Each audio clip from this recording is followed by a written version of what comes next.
The half-price public transport bonanza kicks in next month, but in these COVID times, will it get bums on seats? We talked to a truck company losing megabucks each month because it can't get enough staff.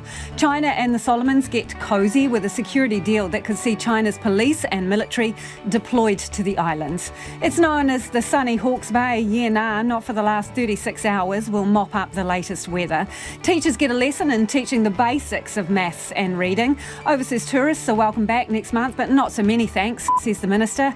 And we're moving on with some COVID rules. RNZ News at 5. Good afternoon. Ahi Marie, I'm Evie Ashton. The Emergency Management Minister says it will take a long time for Tairāwhiti to recover from the damage done by the weather this week.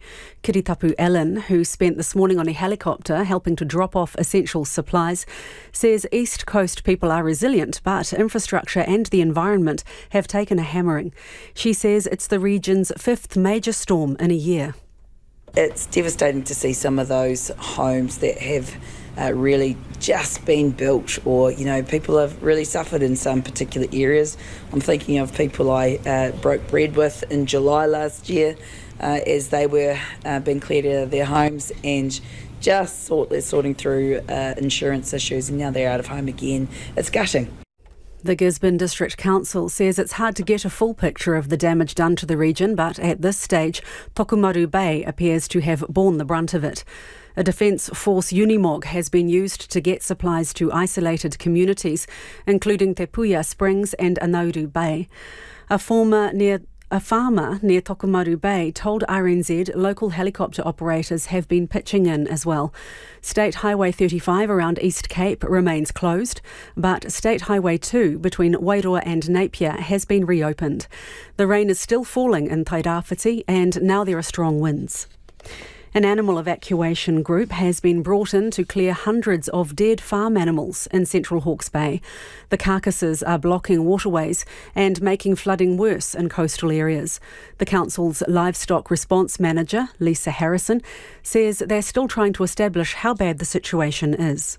We're working alongside the local community members and just understanding the nature of our roading networks at the moment to make sure we can get out there and obviously safely retrieve and remove.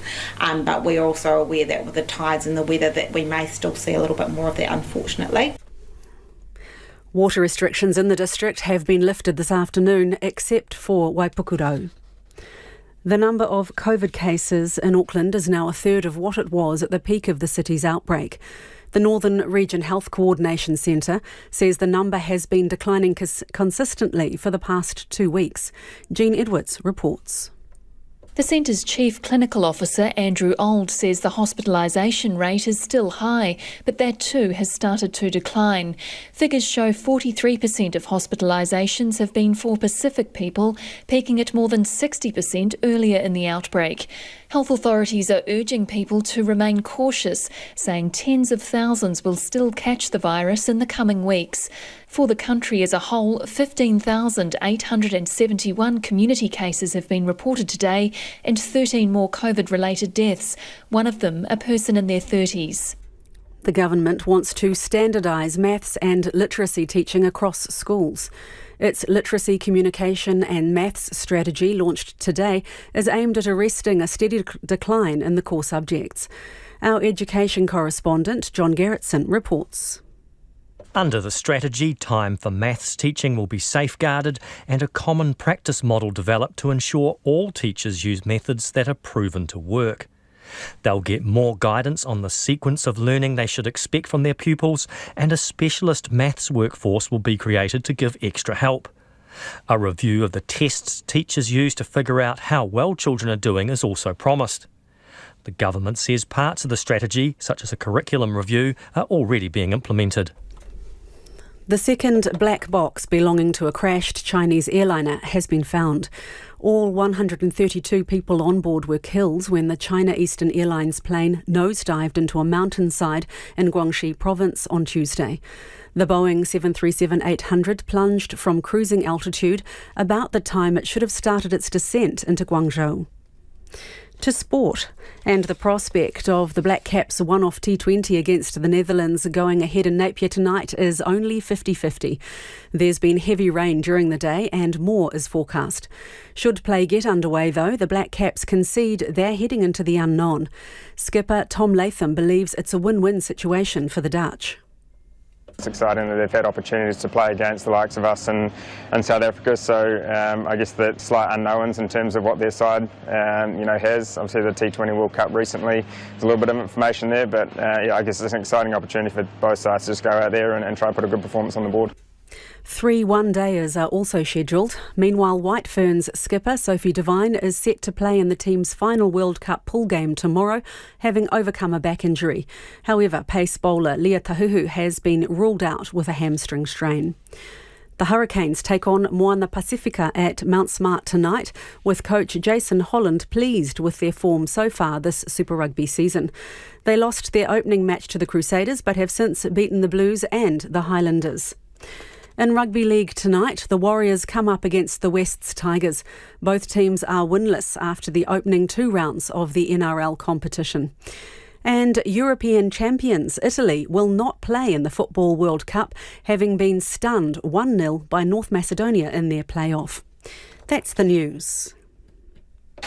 Tomorrow morning, former Australian Prime Minister Kevin Rudd on his book about the dangers of a catastrophic conflict between the United States and China. COVID may be here to stay, but that doesn't reduce the risk of yet another pandemic virus. We'll talk about the hunt for that. And John Daniel of the Mountain Goats, his new book, his love of Chaucer, some health advice, and satanic panic. Call Kim Hello. Join me tomorrow morning from 8 on RNZ National. You're with Lisa Owen on Checkpoint next, but first the short forecast from Met Service to midnight Saturday. For Northland and Auckland, partly cloudy, a few showers in Northland. Waikato to Taranaki and Taumarunui, also for the Coromandel Peninsula. Mainly fine, isolated showers are clearing this afternoon. For Bay of Plenty and Taupo, patchy rain clearing this afternoon and becoming fine. For Gisborne to Wairarapa, also for Taihape, periods of rain with some heavy falls, easing to showers overnight, then clearing in the Wairarapa tomorrow afternoon. Whanganui to Wellington, partly cloudy. Occasional rain is clearing for most areas this afternoon, but it's continuing for Wellington until tonight. Marlborough and Canterbury, fine breaks. Patchy drizzle about Marlborough is clearing this afternoon, but returning to both regions tomorrow evening. The weather is fine for Nelson, Bulla, Westland and also Central Otago. For the remainder of Otago, also for Fiordland and Southland, cloudy at times. A few showers are developing this afternoon in the south and spreading elsewhere tomorrow morning or afternoon. And for Te Kohu, the Chatham Islands, cloudy with periods of rain. It's 7 minutes past 5. We'll have news headlines for you at 5:30. Nā mihi iwi, tēnā koutou katoa, no mai haere mai ki Checkpoint e tēnei rā, ko Lisa Owen tēnei. The draft security agreement leaked on social media that could see China deploy forces in the Solomon Islands. We'll have more on that coming up, but we begin tonight with public transport. Now, if you're listening to us on your way home, take a look around. How full is your bus, train or ferry? And would more people ride if it was cheaper? With half-price fares coming into force from next Friday to offset the rising cost of fuel, we wanted to know if it will encourage people to ditch the car or bike for public transport. So we sent our reporter Nick Trubridge and cameraman Nick Monroe out at 6 a.m. yesterday to spend the day putting Auckland's public transport to the test. If this Mount Eden road stop's anything to go by, this may not be the busiest bus in town. I'm all alone. There's a few passing cyclists, a trickle of traffic. Then, out of the darkness, a double-decker. I'm on, and we're off. And for a $2.20 bus trip a few kilometres up the road into the CBD, you could almost count the passengers on one hand. So we've just boarded the bus into town from Mount Eden. I'm one of about 6 people on board. Someone behind me's just got off. Just after 6 a.m. on a weekday morning, which is considered rush hour. But you'd have to say, looking around, patronage isn't as high as you might expect. It's not exactly bustling as we reach the end of the line. Right, so we've arrived at Britomart in the middle of Auckland. You'd have to say not the busiest morning bus ride, especially considering it's rush hour. Once we arrived at Britomart, apart from me, there were 3 other people that got off. Up next, though, we're going to catch the train. It's going to be a little bit later, so let's see if patronage is a little bit higher.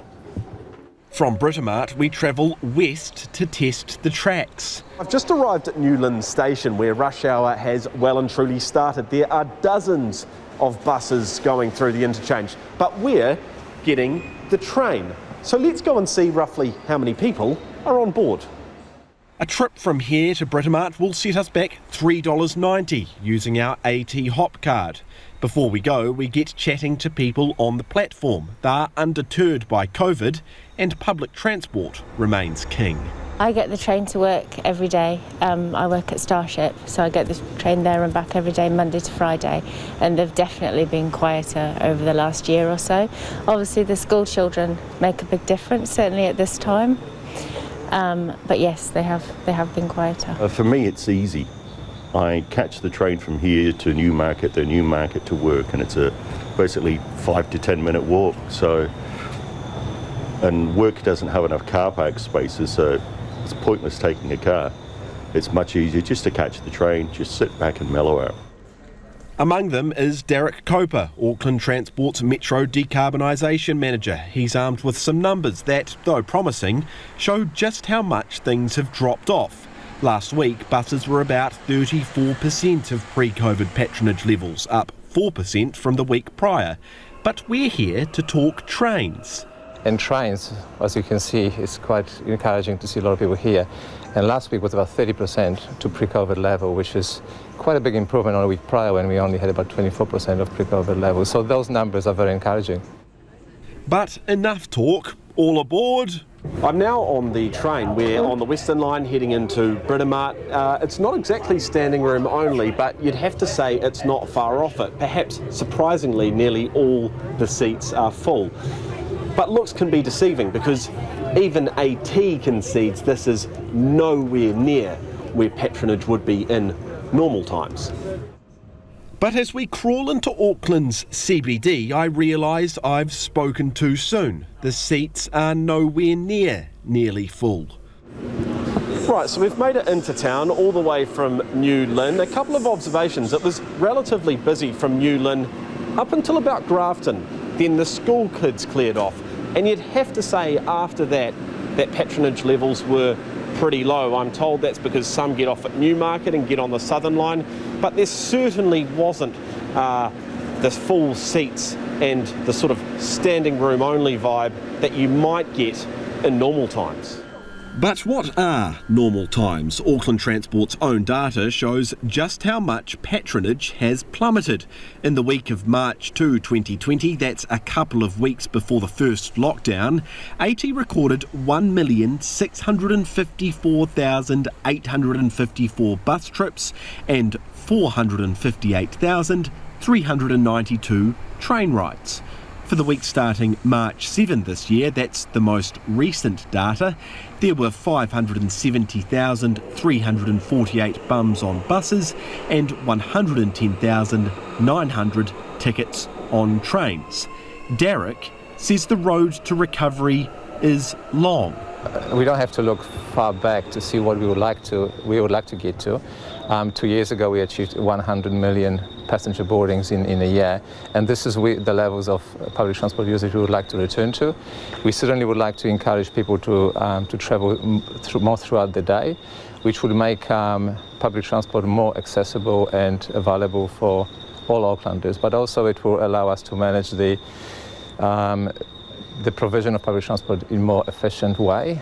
We currently pay or fund peak services for assets and resources that are underutilised in the middle of the day. From buses to boats, we divert to our last stop, Auckland's ferry terminal, where it's not plain sailing either. Just over 20,000 trips over the week of March 7. And the passengers, well, they can tell. Very small numbers still on the ferries, though they are increasing services, which is good to see. But the average cost of the ferry is very expensive. It's getting close to car park prices. Others are hanging out for another way to work. What I really would like to do is ride my bike over the bridge. I just thought I'd get that in there while I'm on public radio. Next Friday, the 1st of April, public transport fares will drop. My $2.20 Hop card fare will tumble to $1.10. But is that enough to propel patronage crushed by COVID? Stay tuned. Homai o whakaaro, we would love your feedback on that. Nō reira, anei na kaupapa mo te hōtaka nei. Are you sitting on the bus or train or ferry now? How full is it? Do let us know. And I'm wondering if you've noticed a difference before COVID and after. And will half-price fares get you out of your car? Text me, pātui mai, 2101, tweet us at Checkpoint RNZ, or you can email checkpoint@rnz.co.nz. New Zealand and Australia have expressed alarm at a security deal in the works between Beijing and the Solomon Islands, which could pave the way for a Chinese naval base in the Pacific. New Zealand has deployed its representatives to both countries to voice their concerns. Here's our Deputy Political Editor, Craig McCulloch. A push into Pacific paradise, prompting panic across the ditch. That is our backyard, that is our neighbourhood. We would be concerned clearly about any military base. It is a concerning development. Australian ministers anxious after revelations China is negotiating a security deal with the Solomon Islands, an archipelago some 2,000 kilometres off Australia's east coast. The draft agreement, leaked online, would allow Beijing to station military forces on the islands and make regular ship visits. Australia's Home Affairs Minister Karen Andrews was one of the first to publicly express alarm. We are very concerned of any activity that is taking place in the Pacific Islands. Our Pacific Island friends know that we are there to support them. Australia's Department of Foreign Affairs has also issued a pointed statement. It says the Pacific family is able to provide security assistance without the need for external support. In New Zealand, the Foreign Minister Nanaia Mahuta has declined to be interviewed. In a statement, though, she says the agreement, if genuine, is very concerning and could destabilise the Pacific region's security. It goes on to say New Zealand will directly raise concerns with both the Solomon Islands government and China. It's not quite a nightmare, but it's a bad dream for New Zealand and for Australia as well. Stephen Hoadley teaches international relations at the University of Auckland. He warns the agreement, as written, increases the likelihood of Chinese forces entering New Zealand's area of interest. He says it could also pave the way for China to establish a physical warship base in the Pacific. It wouldn't necessarily lead to war, but it would constrict the Western countries that have an interest in the Pacific Islands, and it would advance Chinese interests to become the hegemon of at least Asia. For now, that possibility remains just that, a possibility. Jonathan Pryke from the Australian think tank the Lowy Institute stresses the document being circulated as a draft and could be a very early one. My understanding is that even in future drafts that have already been negotiated, a lot of the language that has really alarmed people in Canberra has already been watered down. Regardless, it signals a clear intent from China, a flexing of power in the Pacific. New Zealand's face-to-face contact with its neighbours has been curtailed by COVID-19 in recent years. Nanaia Mahuta's off to Fiji next week, her first visit to the region as Foreign Minister. She'll carry a message: New Zealand is ready to reconnect. And joining us now is Massey University Defence and Security Senior Lecturer, Dr Anna Poles. Kia ora, Anna. This was leaked on social media. Is the deal for real, do you think? Kia ora, Lisa. Thank you for having me. Yes, it is real. Certainly the Robson Djokovic, the Chief of Staff in the Solomon Islands Office of the Prime Minister and Cabinet, confirmed in local media today that it is a draft and that it has yet to go to Cabinet for deliberation. And so its authenticity certainly has been verified, but there are still some steps to go, though. So does New Zealand need to be worried? I think so.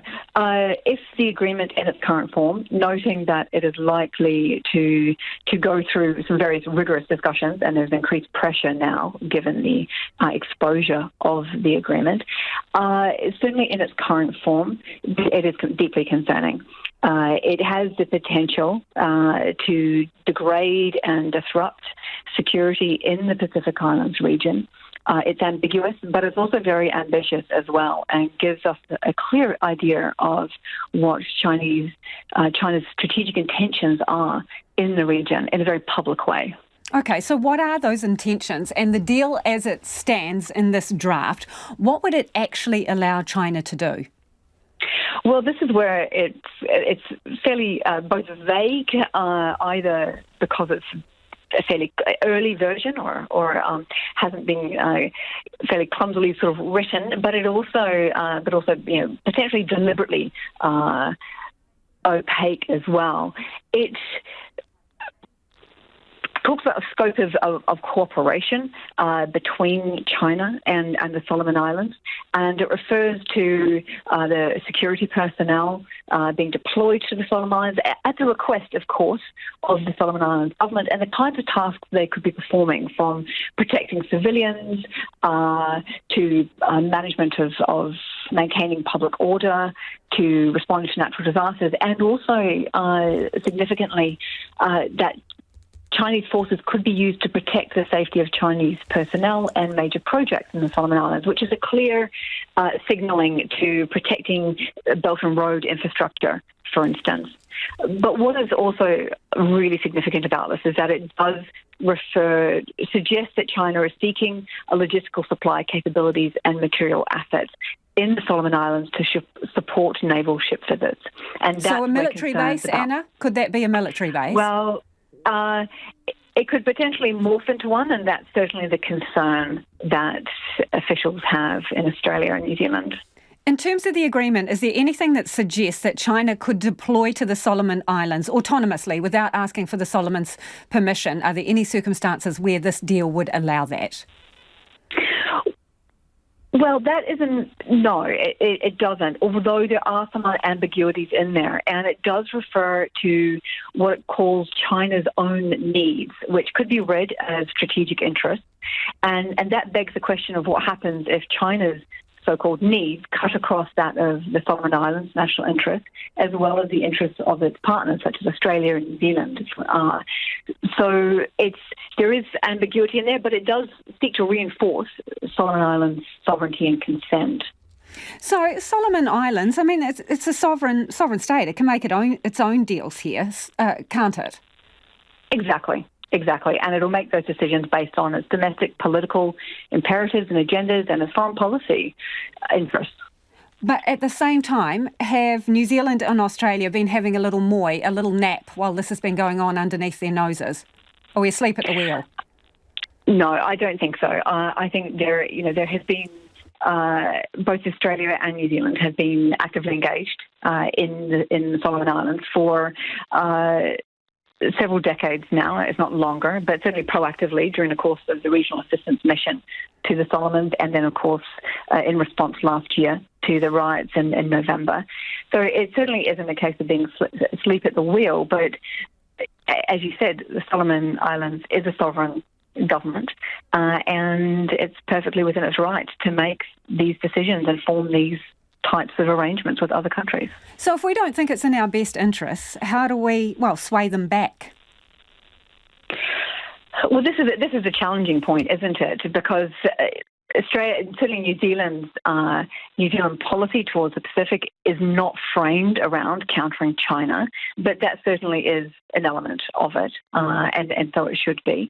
But so the question is, how does New Zealand respond? And such a deal does raise wider concerns within the Pacific Islands region about increased militarisation.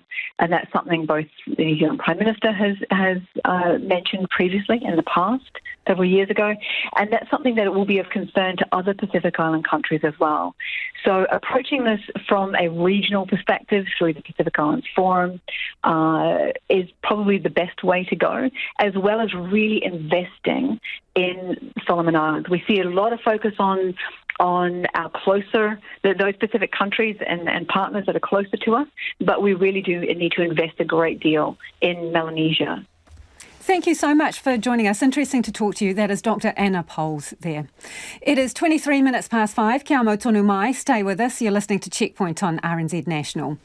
The rain still hasn't stopped in Tairāwhiti despite a slight reprieve. It's back in full force, plummeting down across the already sodden region. The downpour has affected the local growers at the busiest time of the year. Our reporter Tom Kitchen and camera operator Angus Drever are in Gisborne. Fully flooded farming fields. This is one of the major disruptions the area is facing after days of heavy rain. This affects the likes of fruit growers around Tūranganui-a-Kiwa. The kiwi fruit here look fine at the moment, but they can't be picked soon because of this heavy rain. They might over mature and that will be bad for the harvest. These are on the fields of Kaiapone Farms.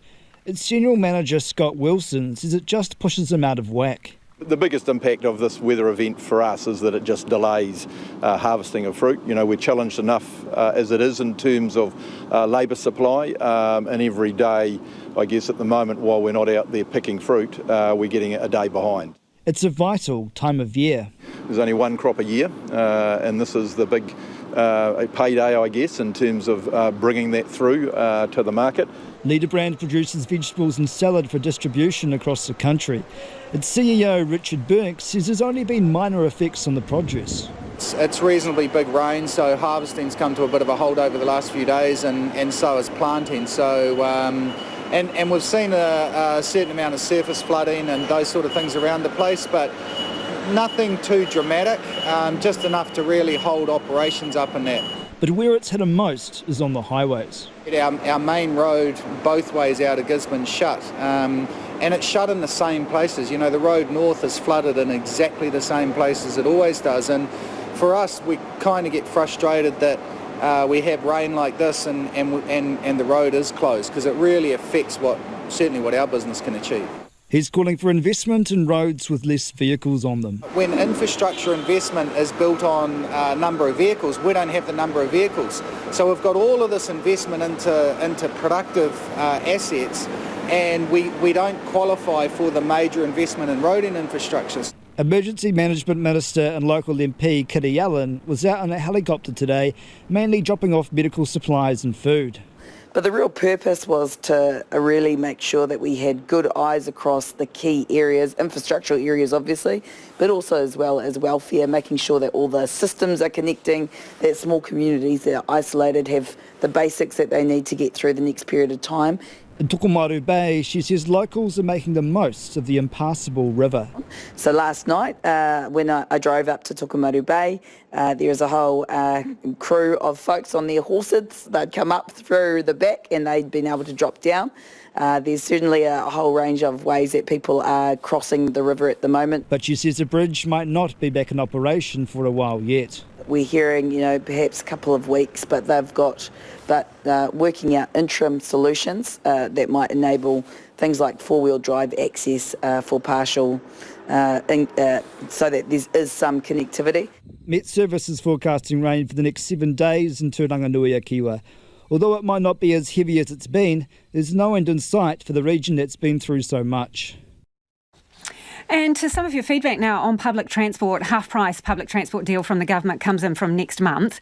Lynn's got in touch to say, Kia ora, Lisa, I'm sitting on St Kilda bus home in Dunedin from the centre of the city. 7 of us at peak time. Patronage definitely down. A change to this route means this bus not worth catching in the morning. Get a ride into work and catch it home when the traffic delays are not such an issue.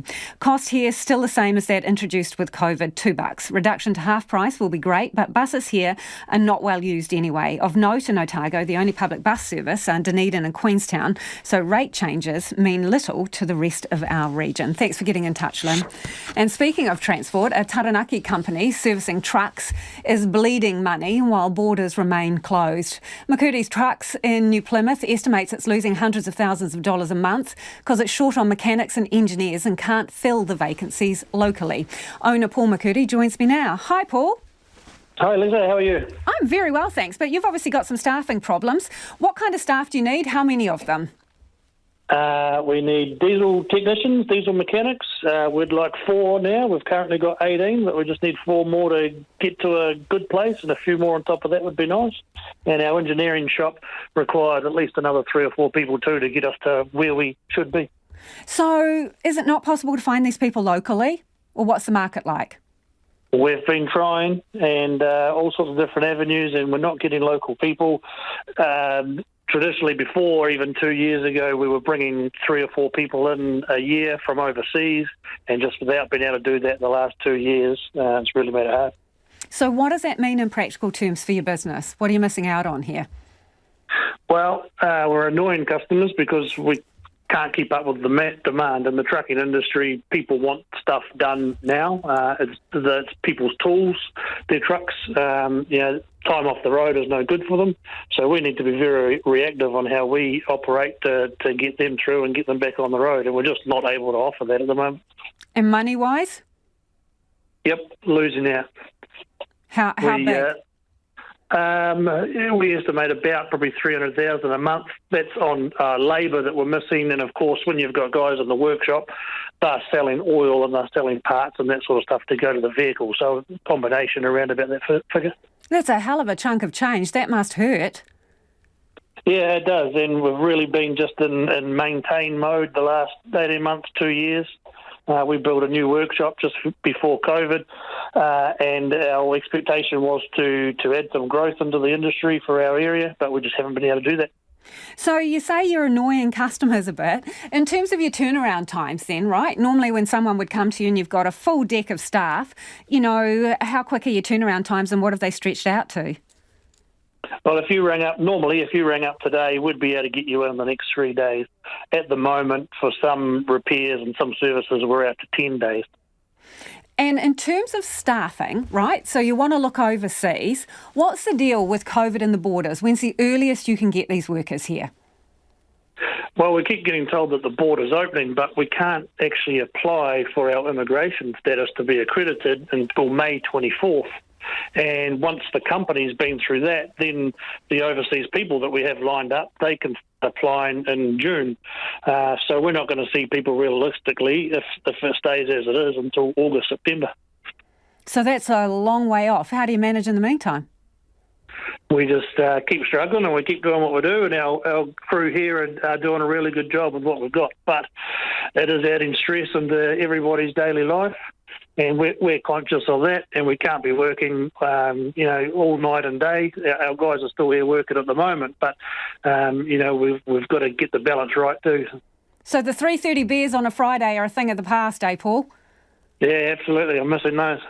Hey, the other thing is, I know the wage requirements with some of the people who are coming in from overseas have shifted. I mean, what would you have to pay people to qualify to bring them in?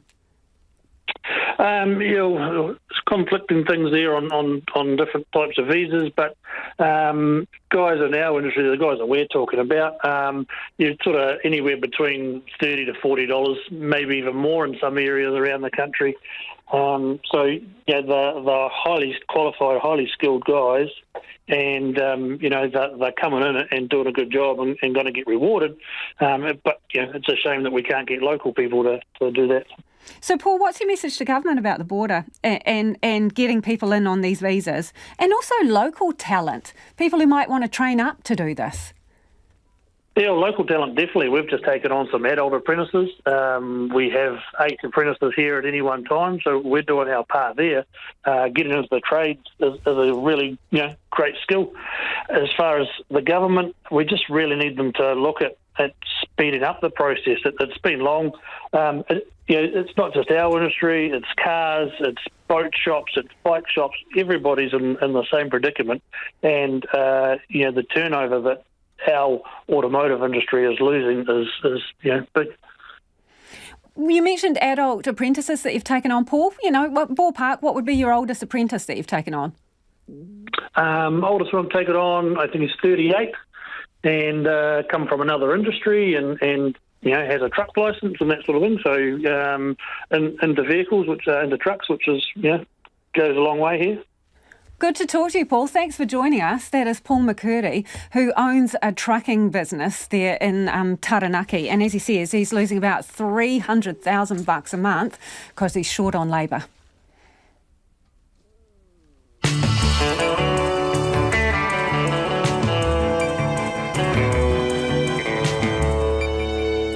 Kia ora, e te te iwi e haere nei i a checkpoint. The big parties get started at midnight as we say ka kite to some of the COVID rules. But what rituals and habits will stick around? You know, the knuckle on the crosswalk button or the elbow to the door, some of the favourites. And tourists are heading our way, but the Minister says not so many, please. The new look Polyfest performers in person, spectators online. Homai o whakaaro, we would love your feedback on anything you've heard on the programme tonight. You can text us on 2101, tweet us at Checkpoint RNZ, or you can send us an email. The address is checkpoint@rnz.co.nz. Let's get to the headlines now. Ana e iwi mina pitipiti kōrero. Minister says it'll take a long time for Tairāwhiti to recover from the damage done by the weather this week, the region's fifth major storm in a year. The Gisborne District Council says it's hard to get a full picture of the damage, but at this stage, Tokomaru Bay appears to have borne the brunt of it. A Defence Force Unimog has been used to get supplies to isolated communities. State Highway 35 around East Cape remains closed, but State Highway 2 between Wairoa and Napier has been reopened. In Central Hawke's Bay, an animal evacuation group has been brought in to clear hundreds of dead farm animals. The carcasses are blocking waterways and making flooding worse in coastal areas. The Foreign Minister has expressed alarm following revelations China is negotiating a security deal with Solomon Islands. Under a draft agreement verified by the ABC, Beijing would be allowed to station military forces on the islands and make regular ship visits. Nanaia Mahuta says the agreement, if genuine, is very concerning and could destabilise the Pacific region's security. New Zealand's High Commissioner in Honiara will raise the matter directly with Solomon Island officials. Almost 16,000 new cases of COVID-19 were reported today and another 13 deaths. Dr Andrew Old from the Northern Region Health Coordination Centre says case numbers in Auckland are now a third of what they were at the peak of the city's outbreak, and hospitalisations have also started to decline there. But COVID traffic light settings change tomorrow, and Dr Old says with greater mixing comes greater risk. And a would-be bank robber was thwarted by a bystander on Ponsonby Road in Auckland yesterday morning about 11:30. A member of the public helped stop the offender after they fled the building on foot. In a statement, the police said they appreciate the support in this instance, but they don't generally encourage the public to take matters into their own hands. An 18-year-old was charged with aggravated robbery. Those are the headlines. Our next news and weather is at 6. Nā mihi iwi, no mai hoki mai. This is Checkpoint, ko Lisa Owen tēnei. It is time for the business news. Ko taku hoa e nāianei, ko Nona Peltier, who's here to talk business. The country's largest fuel retailer is one step closer to coming under Australian ownership. Nona, what is the latest? Yeah, we're talking about Z Energy. So they have a takeover offer. The shareholders approved it today. It only needs now Overseas Investment Office and also High Court approval. And if so, if that goes ahead, the Australian fuel company, Ampol, would be the new owner. That's an Australian firm. And of course, that means that Z will delist from the NZX, and that leaves quite a big hole on our market. But, of course, it's not been the first time we've seen some big names disappear in recent years. And we're guessing that it's not going to be the last either.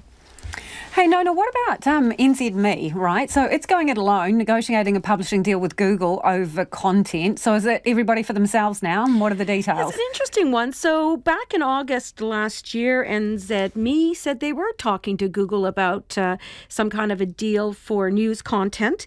And then kind of went quiet. And then there was some talk that the publishers News Publishers Association was working together as a group to do a negotiation. And now suddenly it's turned up that NZME has broken ranks actually with the others, and they're cutting their own deal.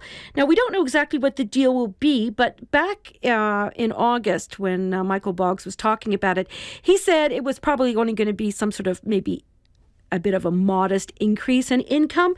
However, today it appears that their earnings guidance has changed. So their full year earnings outlook was expected to be about $66 million. Now it's forecasting somewhere between $67 and $72 million. That doesn't sound too modest, actually. So in any case, the market didn't think so. And their share price rose 8% or almost 8% today. And so we still don't know very much about what's going on. But one thing you do have to kind of think is that if NZME strikes a deal with Google, and they're also talking to Meta, which owns Facebook, for example, that whatever deal they strike is likely to be the deal everyone else gets too. And Nona, should we take a spin around the Friday markets? Let's do that. So the local top 50 index, of course, was helped up there by the boost in NZME, but also a 0.25% increase in Z Energy just on that shareholder agreement. So up 1/3%, 37-point gain to 12,055.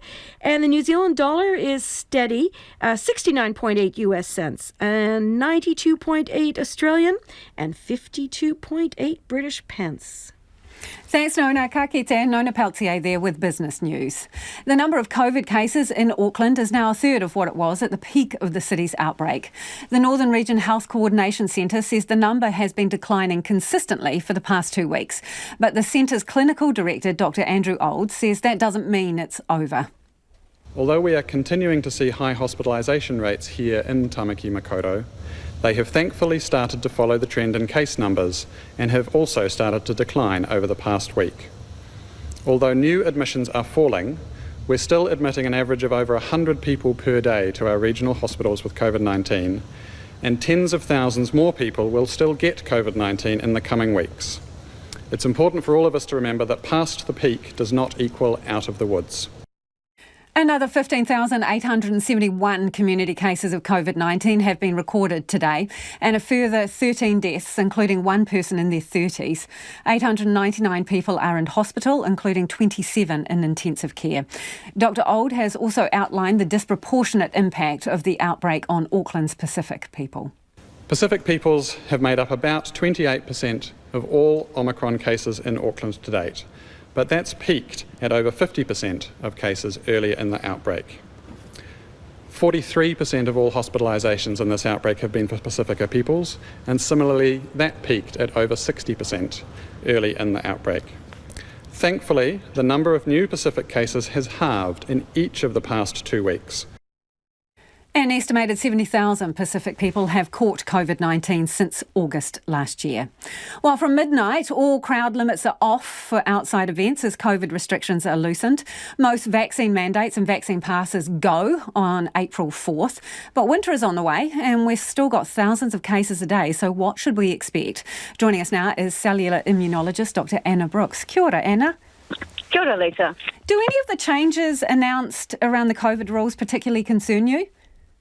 Yeah, I guess that the main area of concern is those that are vulnerable. So, there's loads of people that are probably cheering to get back to some form of normality, but it's the vulnerable populations that are really at risk here, and there doesn't seem to be any sort of overarching plans to keep people safe, and, that are going to find that difficult.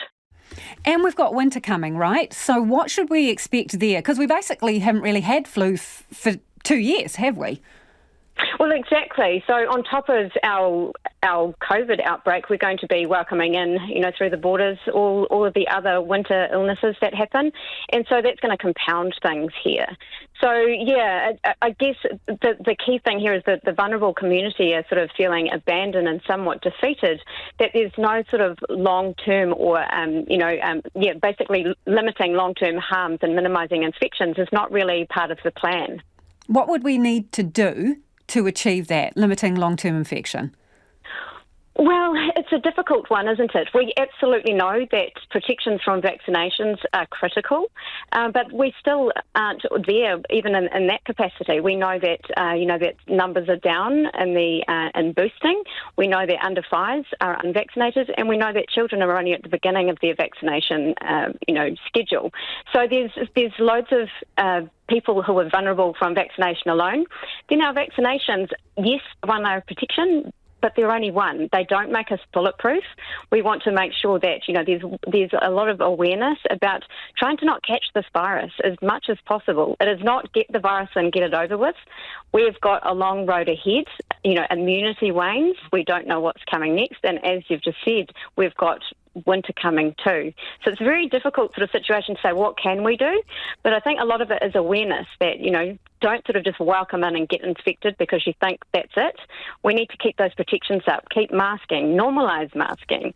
That should be part of our strategy, and plus, and clean airspaces as well. So it's all about the equitable access as well. Are all schools in the position that they're rolling out protections for everyone, or is it just, some schools that can do that? So that's sort of the feedback we're hearing. So, Anna, when we're all high-fiving ourselves for having double-dosed vaccinations over 90+%, we're actually not done there with vaccinations.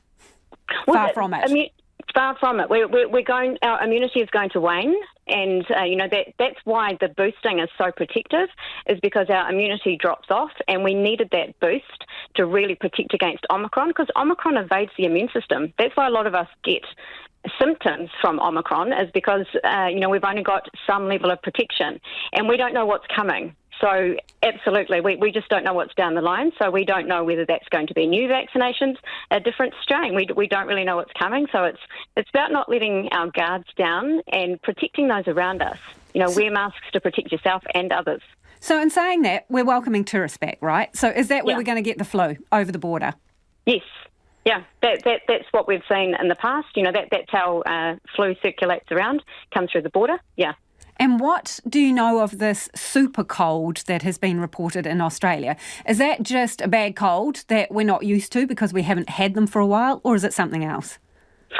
Yeah, I'm not entirely sure. I'm not completely across what the bad cold that's circulating over there. I guess one of the things that we have to be mindful of is, if we don't keep up surveillance, even with our COVID testing, are we going to miss a variant that comes through because it's not being picked up by testing? So who knows? And if that's what's at play, or whether it's just another cold that masks or looks like COVID but is something else. So we've got a long road ahead now that all the borders are opening and viruses and things are circulating everywhere. Yeah, people will be thinking about immunisations, not just COVID, right? So the flu as well. So should we be giving flu jabs to kids?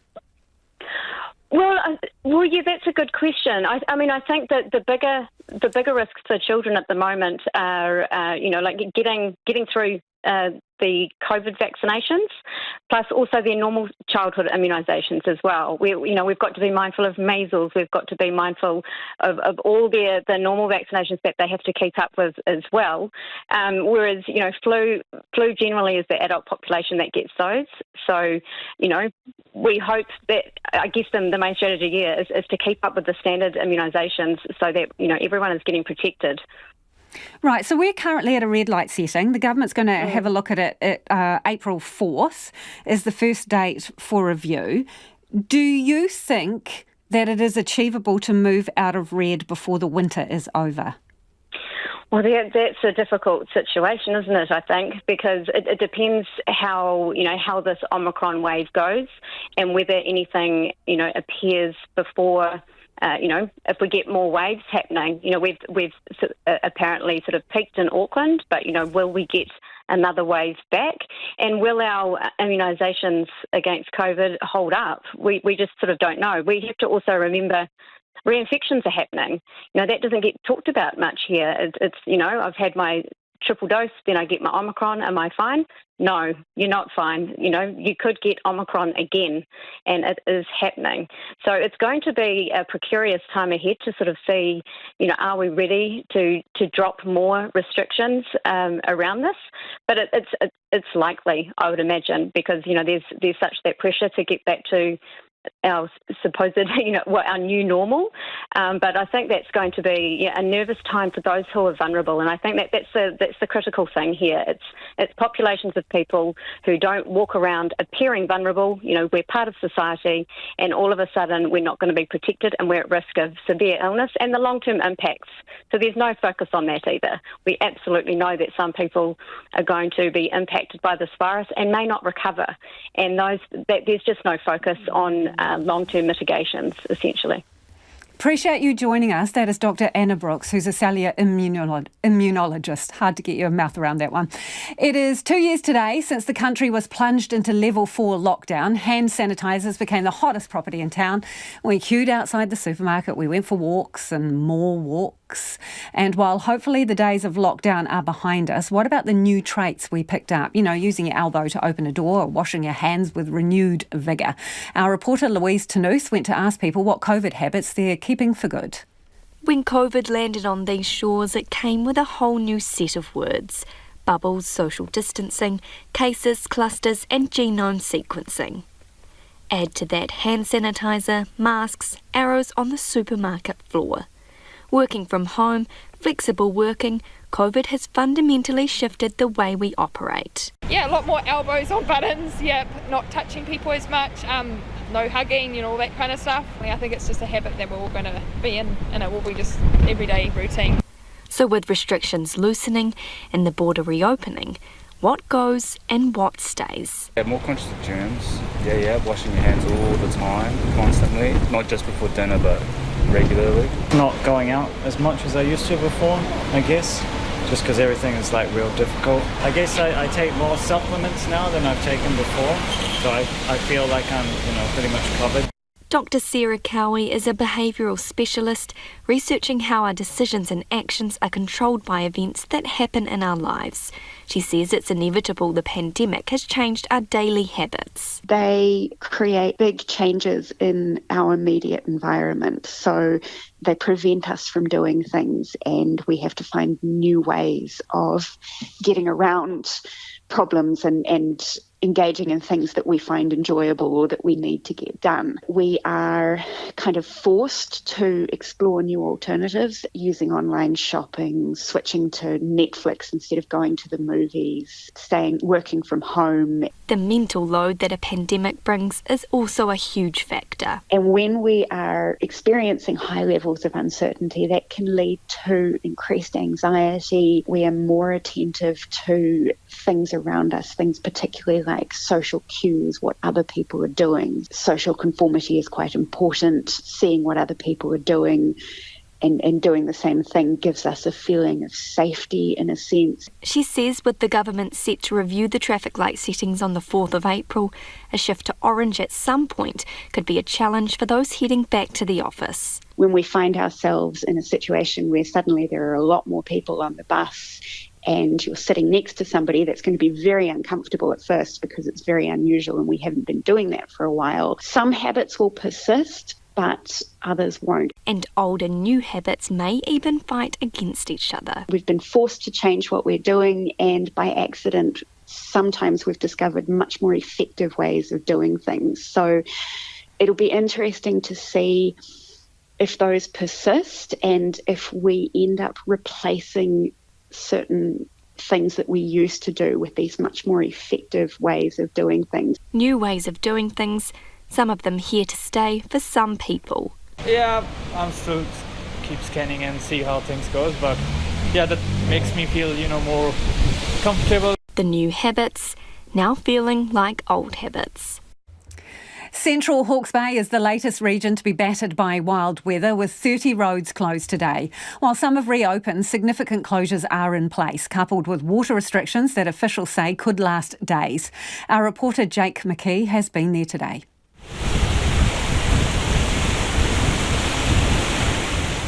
River levels so high, water is lapping at the bases of bridges. Water quality so low, from flooding in Waipukuro, it's not safe to drink without being boiled. Central Hawke's Bay Mayor Alex Walker says it's been intense and the district hasn't seen rain like this for 10 years. We've got people that have got damage to their farms, to stock, to houses, and of course what Council's dealing with now are the flow-on consequences of impacts on our infrastructure. That infrastructure damage ranges from a beloved swing bridge right through to a water treatment plant that was at one point underwater. But council officials are also making sure no one in the vastly spread district is left isolated. Alex Walker is concerned about places like Porangaho, where the main road is closed with alternative routes not suitable for all vehicles, and the cell phone tower has also malfunctioned. And so what that means is that we're trying to get the fix for that prioritised from a national network of infrastructure where there's lots of pressures going on, and they don't necessarily see Porangaho as a priority, but for us they are number one priority because they are isolated, which makes them vulnerable. One of the district's main centres, Waipukuro, is on a boil water notice which Council Chief Executive Monique Davidson says will be reviewed on Monday. The rain stops and we probably all expect for life to go back to normal, and the water standards don't really work like that. We can't remove a boil water notice until the turbidity levels are back below the standard in place. There is some significant road damage, including a stretch of Tikakino Road where one side is covered in floodwaters and the other side has washed away. A volunteer animal evacuation group was brought in alongside MPI to help clear dead farm animals that were washed into waterways, which is making flooding worse in coastal areas. Livestock Response Manager Lisa Harrison says they're still working to understand how bad the situation is. We're working alongside the local community members and just understanding the nature of our roading networks at the moment to make sure we can get out there and obviously safely retrieve and remove. But we're also aware that with the tides and the weather that we may still see a little bit more of that, unfortunately. A number of schools in the district also closed their gates today, but Unga Unga School opened despite having a river just 100 metres away that breached its banks. Principal Carmen Edgecombe says even though they were open, parents were encouraged to keep their kids home from school. Happy for the kids to work online as we're already all set up for that, so just safety first really. And I guess what's the split of who's turned up and who stayed home today? We've got a fifth of the school here. So we've got about 62 kids in our school, and today we've got about 12. The council's anticipating the clean-up will come with a big bill, but that won't be known until the water clears away and the Hawke's Bay sun eventually shows the overall damage. Businesses in central Wellington that were starved of cash during the anti-mandate protest can now access a relief fund to try and recoup costs. The government and council are both chipping in for the $1.2 million fund, but there are fears it won't be enough to stop some businesses going under. Ruth Hill filed this report from the capital. Vic Books was forced to close early on in the occupation, which paralysed the north end of the city centre for 3 weeks. Manager Jessica Godfrey says customers were scared off and staff were being menaced by protesters camped right outside their door. But the effect, because we're in the university building, is that all of the studying went online, so our customer base, the students and the staff, aren't there again until mid-April. So it's really meant that what might have been, it was quite a long protest, but it's finished now, but the effects of it are longer and are going into April. Vic Books lost more than $100,000 due to the protest. The store is set to reopen on the 11th of April, but Ms Godfrey says today's announcement of the relief package is a welcome boost. I didn't know it was coming, and it's a great surprise, actually. I thought that they might get together and have some kind of street party or something, but to find out that we might actually get money is actually a whole lot more helpful. Wellington City Council is investing $1 million in the fund, with the government topping it up by another $200,000.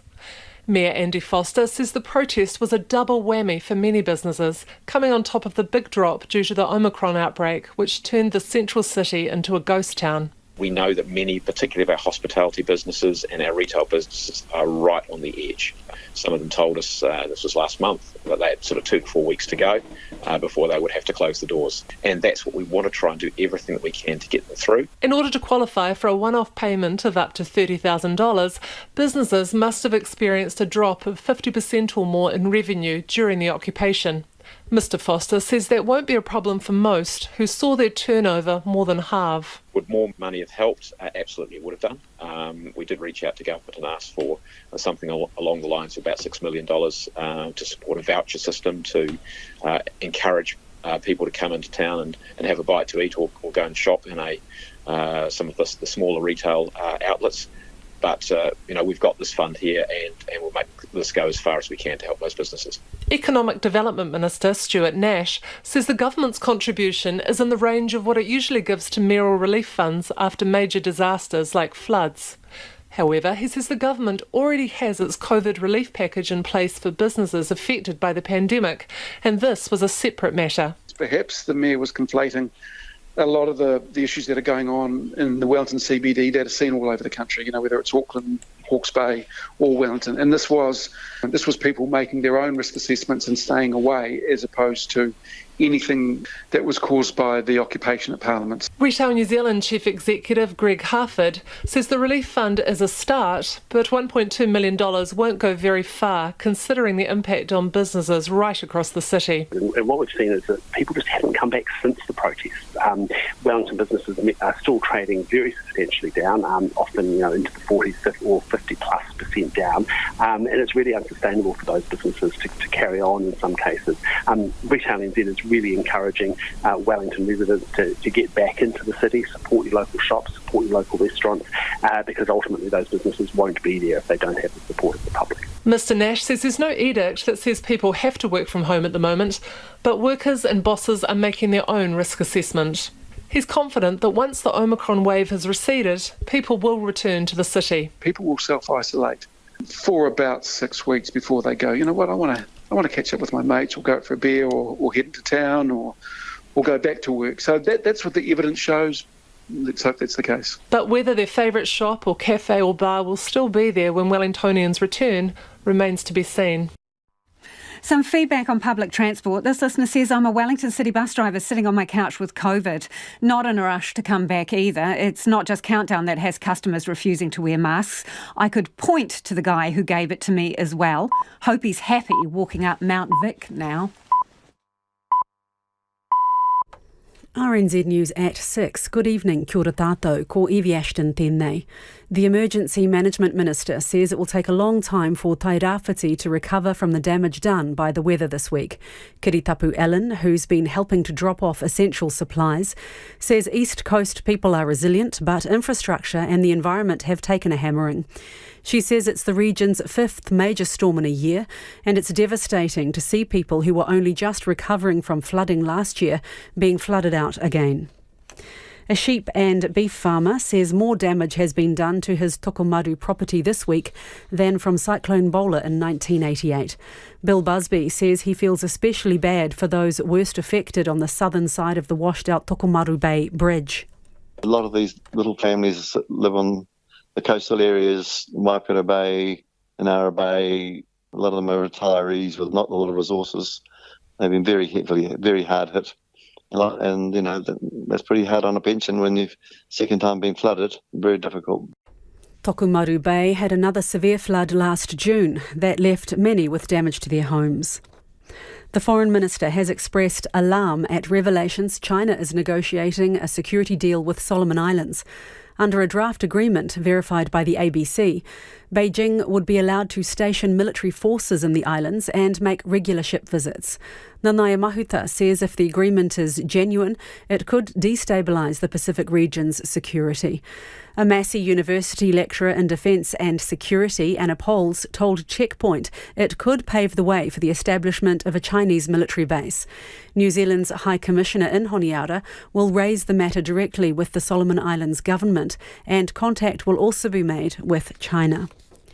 Ukraine says it's conducted the first official prisoner exchange with Russia since the invasion began. 20 servicemen were involved. The BBC's Sasha Schlichter reports.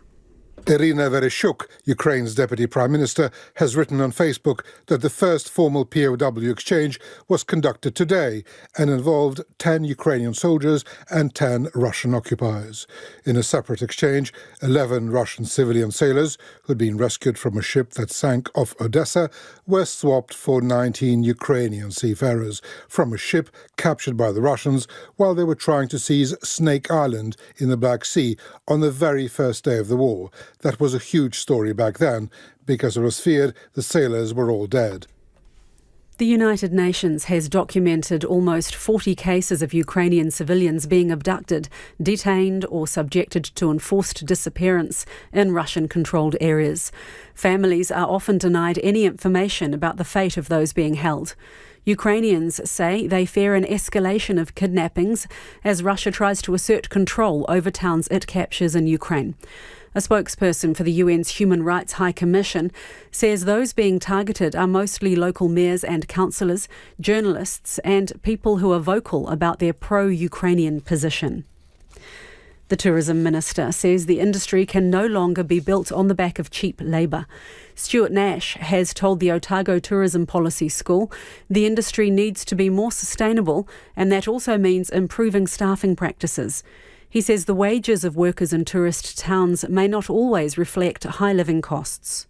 I have no problem with people operating at the first rung in the tourism sector earning $27. If it means that people need to put their prices up for tourists, so be it. But as far as I'm concerned, tourism can no longer be built on the back of cheap labour. Stuart Nash says some discomforting truths will have to be faced when a draft action plan is released later this year. Groups are springing up around the country promoting neighbourhood connections being made because of the pandemic. The Chief Executive of Neighbourhood Support New Zealand, Tess Casey, says the number of inquiries about group registration surged in March 2020 and has stayed high since. There are now 18,000 groups around the country. We keep data on all the inquiries that we get, and we did expect that the number would drop off after we'd come out of lockdown and people got used to kind of living their normal lives again, or our new normal lives, but it didn't. So the level of inquiries actually stayed the same. Tess Casey says tight-knit neighbourhoods are essential for collective resilience in the Omicron response. And a would-be bank robber was thwarted by a bystander in Ponsonby Road in Auckland yesterday morning. The person helped stop the offender, who had fled the building on foot. The police say they appreciate the support in this instance, but they don't generally encourage the public to take matters into their own hands. They've not said if the offender was armed, but no injuries were reported. An 18-year-old man was due to appear in court today, charged with aggravated robbery. That's the news. Tonight on Nights, Paul Urbana-Jones selects a mixtape. Country Life goes foraging for medicinal plants in Central Otago. The team also looks at the latest efforts to address the weak market for strong wool. Highlights of APRA Silver Scroll Awards past form the Friday Night Live act. And we've got a Sonic Tonic dedicated to COVID-19 lockdowns, since it's exactly 2 years since we went into our first one. On Nights of me, Brian Crump, after the news at 7. On RNZ National. You're back with Lisa Owen on Checkpoint next. Right now, the short forecast from Met Service to midnight Saturday. Partly cloudy in Northland and Auckland, a few showers in Northland. Waikato to Taranaki and Taumarunui, also Coromandel Peninsula, mainly fine. There are isolated showers that are clearing this afternoon. Bay of Plenty and Taupo, patchy rain clearing this afternoon and becoming fine. For Gisborne to Wairarapa, also for Taihape, periods of rain with some heavy falls, easing to showers overnight, then clearing in Wairarapa tomorrow afternoon. For Whanganui to Wellington, partly cloudy, occasional rain clearing for most areas this afternoon, but continuing for Wellington until tonight.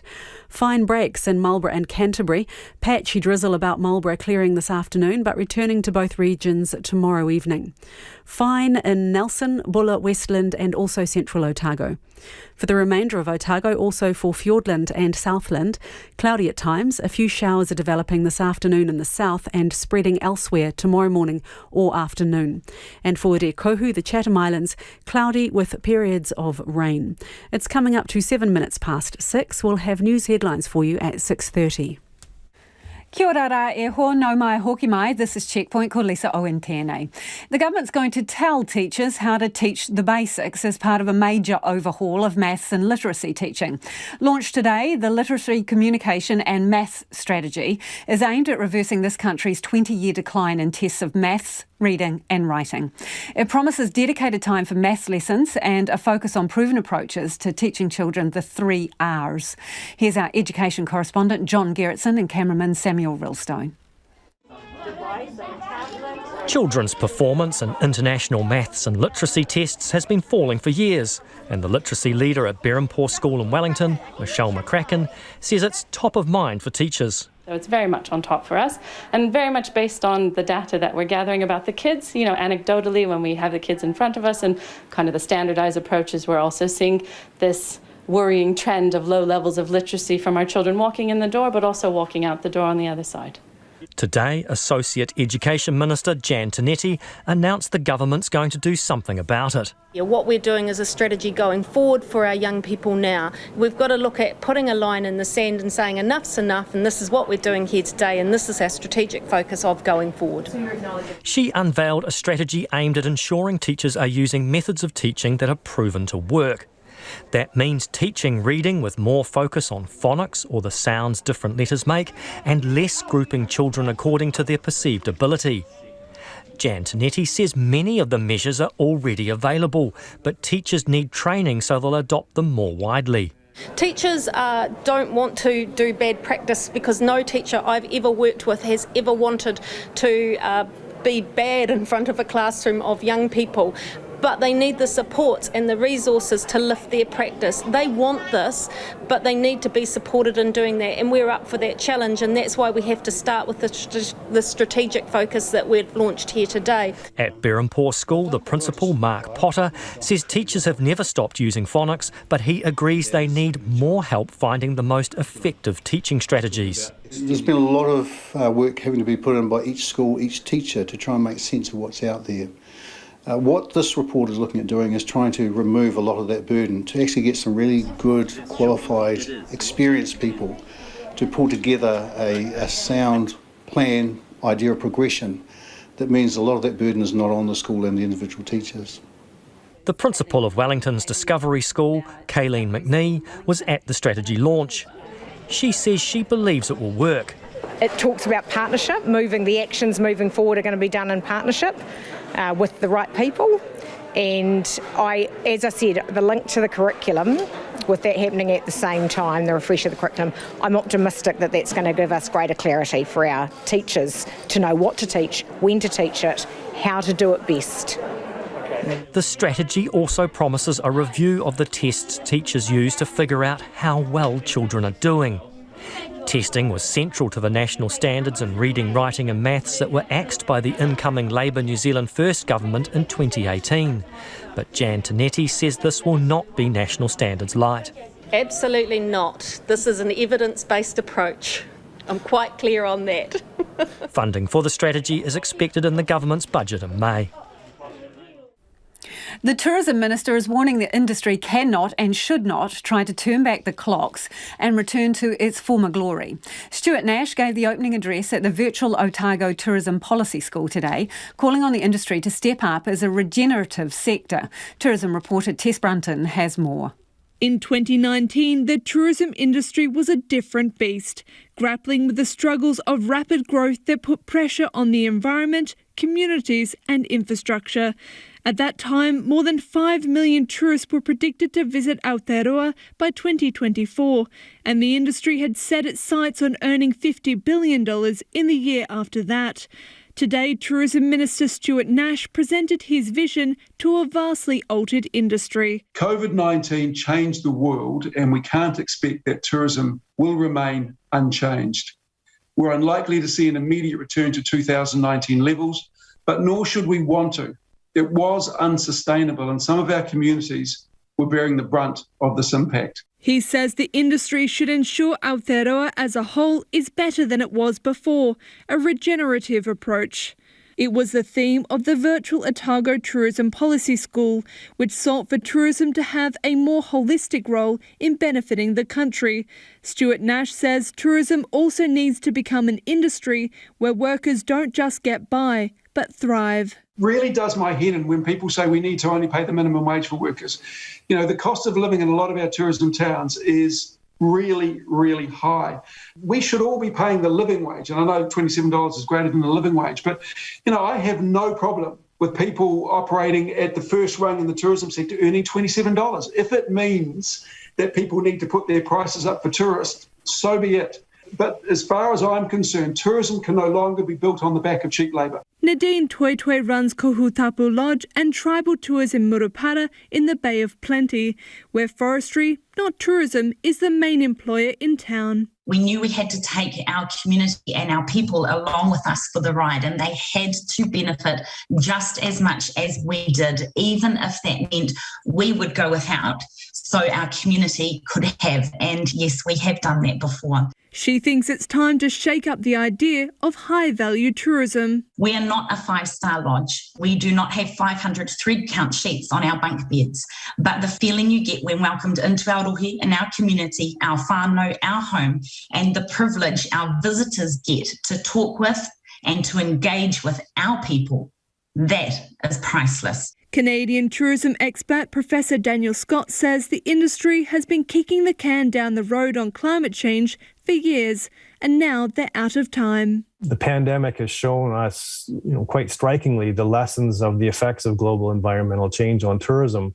It's really forced us to think, rethink the future of tourism. But I think positively, it's also shown us that the sector can respond with the kind of urgency that the climate change crisis demands. Stuart Nash says international visitors will be welcome back, but not the industry's old ways. A draft action plan aimed to target systemic workforce issues in the tourism industry is expected to be released later this year. It is 6:15 and you're with Checkpoint on RNZ National. NATO and Western leaders have put on a show of unity during emergency summits in Brussels. It's exactly a month since the war began and NATO's increasing the number of troops in Eastern Europe. The UK will send more missiles to support Ukraine, with the Prime Minister saying Putin has already crossed the red line into barbarism. World Watch's Paulina Lau has more. NATO has never been more united. President Joe Biden's words in an attempt to further isolate Russia's Vladimir Putin. NATO has never been more united than it is today. Putin is getting exactly the opposite what he intended to have as a consequence of going into Ukraine. The single most important thing is for us to stay unified and the world continue to focus on what a brute this guy is. Western leaders have been holding emergency meetings in Brussels, holding back-to-back summits to reinforce the alliances. We are determined to continue to impose costs on Russia to bring about the end of this brutal war. It's exactly a month since Russia crossed the border and started its invasion of Ukraine. Appearing in 2 video addresses today, President Volodymyr Zelensky called on NATO to give Ukraine just 1% of its tanks and planes. You can give us 1% of all your planes, 1% of all your tanks, 1%. Please, never again tell us that our army does not meet NATO standards. We have shown what standards we can reach, and we have shown how much we can give to the common security of Europe and the world. Ukraine has surpassed all expectations, still standing and fighting 1 month on. Mr. Zelensky has been pleading with the world to speak up and stand against the war. Show your standing. Come from your offices, your homes, your schools and universities. Come with Ukrainian symbols to support Ukraine, to support freedom, to support life. With concern Russia may use chemical weapons, Mr. Biden had this to say. We would respond. We would respond if he uses it. The nature of the response would depend on the nature of the use. He's also backing a proposal to expel Russia from the G20. If Indonesia and others do not agree, then we should, in my view, ask to have basically Ukraine being able to attend the G20 meeting and observe. The US has agreed to welcome 100,000 Ukrainian refugees and disperse more than $1 billion in humanitarian aid. All this as fighting intensifies in Ukraine near the capital, Kiev. Ukrainian officials say a Russian warship in a key port has been destroyed, and the first proper prisoner exchange has been conducted with 10 Ukrainians swapped for 10 Russians. US officials believe the crisis will continue for months, if not longer, emphasising the need for unity to ensure sanctions stay in place.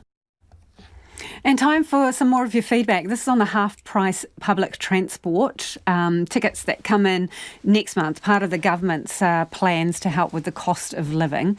This person says, "Hi Lisa, I commute to Wellington from Wairarapa by train. Yes, half-price fares will get me onto the train once Omicron has peaked," says Felicity.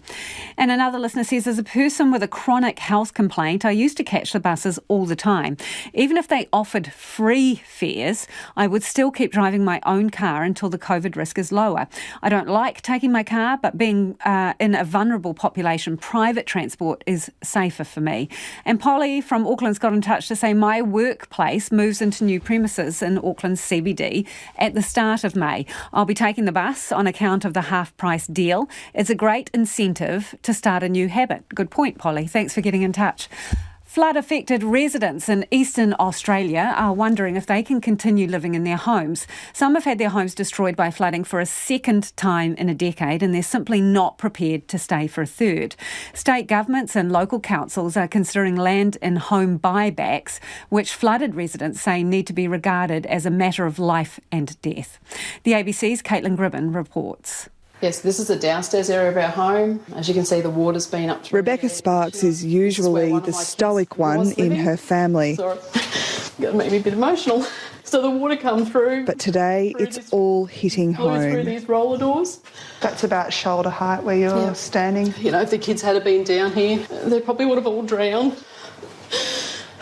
Railway Street in Grantham, 1.5 hours west of Brisbane, has seen more tragedy than most neighbourhoods.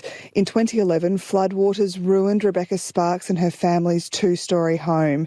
They also farewelled 13 local friends who died when the flash flood, described as an inland tsunami, swallowed the town. Really wouldn't have expected 11 years later to be back in the same predicament. Be easy if it just burnt down. Get rid of that problem of not having the finances to move. Not what you really want for your family home, but don't want to live in it either.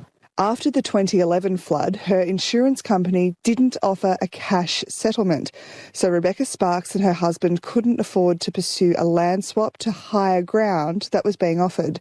But this time around, she and at least 4 other Grantham families are desperate to move, despite the cost. It's already half developed up there. They've got the ability. A little crusader, and I'm not going to give up until we get what we need. The Queensland Government has proposed a $771 million flood relief package to retrofit, raise or buy back some flooded homes. It's a concept that's also been offered to other areas around the country hit by severe flooding and fires. Rebecca Sparks' friend, Tanya Hooper, took up the Grantham land swap deal 11 years ago. They found him at the school. Somehow he ended up with me. Her new home was a safe refuge from this year's flood, including for a local kitten trying to escape the weather. In New Grantham, a mere few hundred metres up the hill from the old part of town, locals were spared of any flooding. There's obviously a few people who it's brought back some pretty bad memories for, but at the end of the day we were all high and dry and safe. None of the houses in the new estate were in any kind of danger of getting any water. Tanya Milligan is the Mayor of the Lockyer Valley Regional Council. We certainly need to weigh up that we still owe from the 2011, but it's a conversation our council needs to have. But it's not just about local government, it is that national conversation. Who's responsible? How's it going to be paid? Is it just about floods? Is it going to be about bushfire? Rebecca Sparks isn't asking for a hand out, just a hand up. She says her family can't afford to move, but will simply have to find a way. How desperate do you feel it is? The tears probably tell the story. People need to feel safe. They need to be safe in their homes.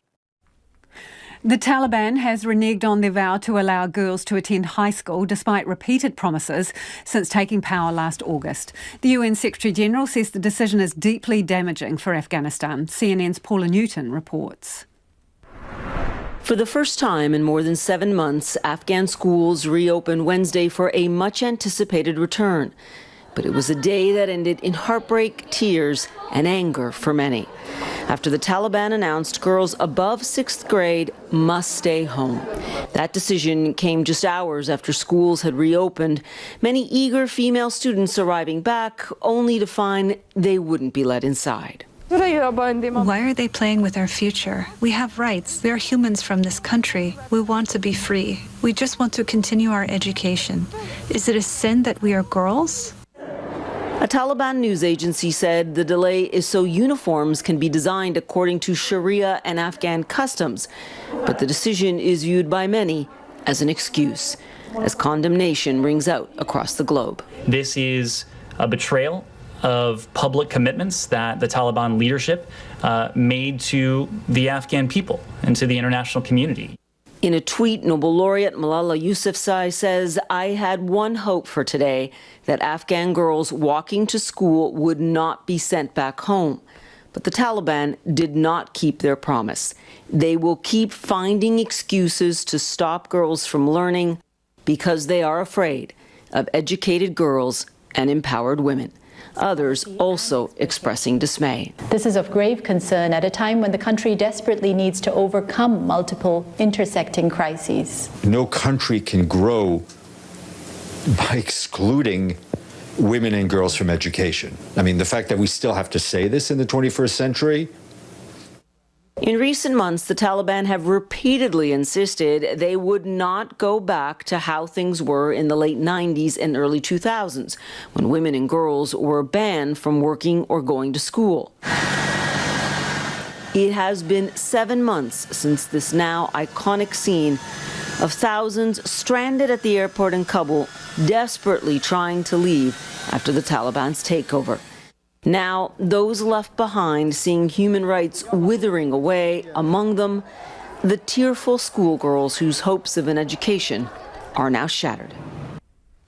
Polyfest is underway, but with a new look this year. It's in person for the performers, but the audience is online. Capacity limits and outdoor face mask requirements are being dropped from midnight, but organisers say it's too late for them to change plans. RNZ Pacific's Lydia Lewis has the story. The smell of fresh donuts is in the air, but there are no spectators to eat them, only performers.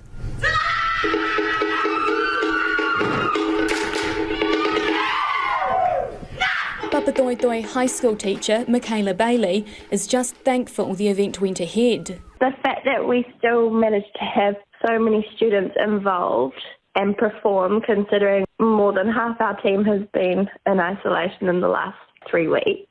It was really, really fun and exciting. The event is the largest of its kind in the world and in pre-COVID times boasted crowds in the tens of thousands.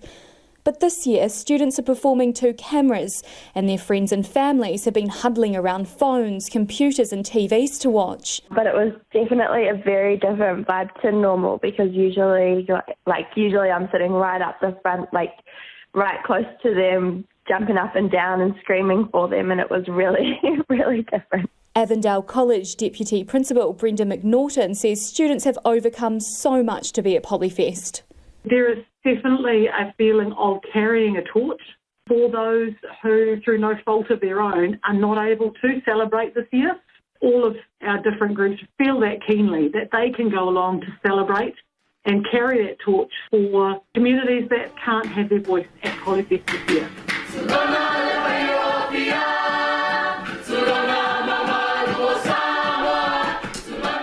They have been pouring their hearts out in song and dance, vying for one of the highly contested trophies, which have been around for 47 years.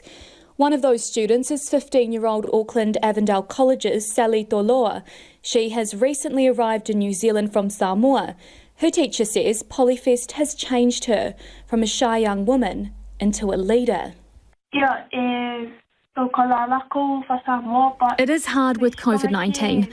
I enjoy practicing Samoan culture in our Samoan group. Some kids who grew up in New Zealand speak better Ngangana Samoa than kids from Samoa. They grow up in Samoa knowing Samoan customs and traditions, but come here to New Zealand and they no longer know what to do. So I teach them so they understand the Samoan customs and traditions they grew up with. Sally Toloa is dancing for her parents who are back in her homeland while she strives to achieve the best education she can. She's also dancing for Papatoetoe High School student Mercy Ua, one of the hundreds of students who are not performing this year due to COVID-19. And in turn, Mercy Ua has been supporting those who are. All the other cultures have all beautiful dances and traditions, and it's just really nice to see everybody expressing it with all their heart on stage. That's what I love about Polyfest. She says not dancing has been really disappointing.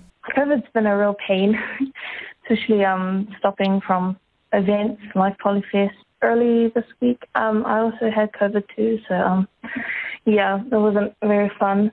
About 8 NCEA credits are up for grabs for performing, but COVID has meant many students are missing out. Polyfest director Sauli Tiri Leomau is pushing for that to change. We're looking forward to working with NZQA, making those credits more standardised and more generalised for our young people to access when they take to the stage or when they do it from school. Thousands of hours have gone into making the event happen, all the while dealing with a very contagious COVID-19 variant. Michaela Bailey says it has been tough for schools too, but teachers have been pushing through out of love for their students. It was a really stressful process. It always is, even without the lockdowns and COVID and things and isolating. But regardless of that, all the hours and stuff, it just pays off in this day where they have so much joy and excitement and creating those real beautiful, precious moments of high school. I'm very proud. All of the schools RNZ Pacific has spoken to have said the same. It's been a tough year, but for this event, students have reason to celebrate.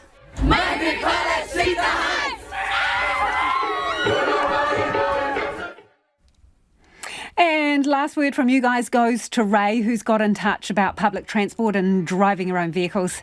Ray says, I jump on my motorbike and ride to the pubs with not too many patrons. Being in my 70s, this is very important for me. Have a great weekend, says Ray. You too, Ray. Don't have too many beers before you get back on that motorbike. The Late News team will keep you updated throughout the night. And if you've missed anything from the show, don't forget you can look up Checkpoint on Spotify, Apple, or wherever you get your podcast from. Do have a fantastic weekend. Thanks for your company, and we'll be back on Monday.